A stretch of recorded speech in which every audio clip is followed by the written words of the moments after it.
ಅಧಿಕೃತ ಹೇಳಿಕೆ. ಜಮ್ಮು ಪಠಾಣ್ಕೋಟ್ ಉಧಂಪುರ ಸೇನಾ ನೆಲೆ ಟಾರ್ಗೆಟ್ ಮಾಡಲಾಯಿತು.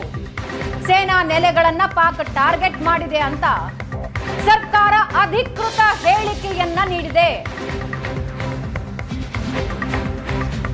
ಪಾಕ್ ದಾಳಿಯ ಬಗ್ಗೆ ಭಾರತ ಸರ್ಕಾರದಿಂದ ಅಧಿಕೃತ ಹೇಳಿಕೆ.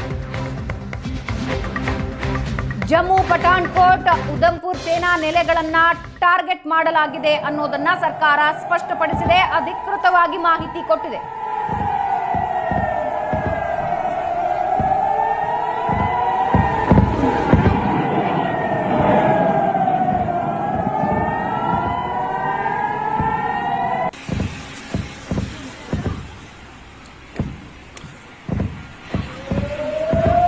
ಜೈಸಲ್ಮೇರ್ ಮತ್ತು ಜಮ್ಮು ಕಾಶ್ಮೀರದ ವಿಜುವಲ್ಸ್ ನೀವು ನೋಡ್ತಾ ಇರೋದು.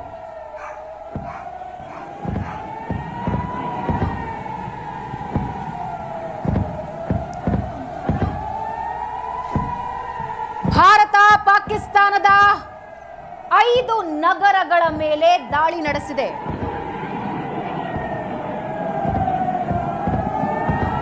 ಇಸ್ಲಾಮಾಬಾದ್, ಲಾಹೋರ್ ಸೇರಿದಂತೆ 5 ನಗರಗಳ ಮೇಲೆ ದಾಳಿ ನಡೆಸಿದೆ. ಪಾಕ್ನಿಂದ ಭಾರತದ ಗಡಿ ಭಾಗಗಳಲ್ಲಿ ದಾಳಿ ಶುರುವಾಗ್ತಾ ಇದ್ದ ಹಾಗೆ ಭಾರತ ಕೂಡ ತನ್ನ ಪ್ರತಿ ದಾಳಿ ಶುರು ಮಾಡಿದೆ. ಒಂದು ಕಡೆ ಜೈಸಲ್ಮೇರ್ನ ದೃಶ್ಯ ನೀವು ನೋಡ್ತಾ ಇದ್ದೀರಾ, ಮತ್ತೊಂದು ಕಡೆ ಜಮ್ಮು ಕಾಶ್ಮೀರದ ದೃಶ್ಯ ನೋಡ್ತಾ ಇದ್ದೀರಾ. ಮಿಸೈಲ್ ಅಟ್ಯಾಕ್ಸ್, ಡ್ರೋನ್ ಅಟ್ಯಾಕ್ಸ್ ಶುರುವಾಗ್ತಾ ಇದ್ದ ಹಾಗೆ ಆಯಾ ಭಾಗಗಳಲ್ಲಿ ಬ್ಲಾಕ್ಔಟ್ ಮಾಡಲಾಯಿತು.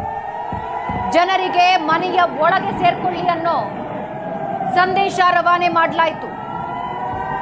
ಧರ್ಮಶಾಲಾದಲ್ಲಿ ನಡೀತಾ ಇದ್ದ IPL ಪಂದ್ಯವನ್ನ ಅರ್ಧಕ್ಕೆ ನಿಲ್ಲಿಸಿ ಅಲ್ಲಿ ಕ್ರಿಕೆಟ್ ನೋಡೋದಕ್ಕೆ ಬಂದಿದ್ದವರನ್ನ ತುರ್ತು ಎಕ್ಸಿಟ್ ಗೇಟ್ಗಳ ಮೂಲಕ ಹೊರಗೆ ಕಳುಹಿಸಲಾಯಿತು.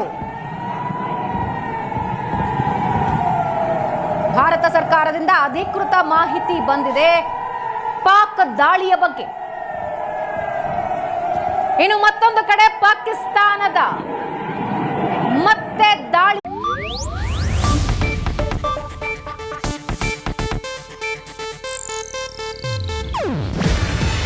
ಇದು ಏಷ್ಯಾನೆಟ್ ನ್ಯೂಸ್ ನೆಟ್ವರ್ಕ್ ಪ್ರಸ್ತುತಿ.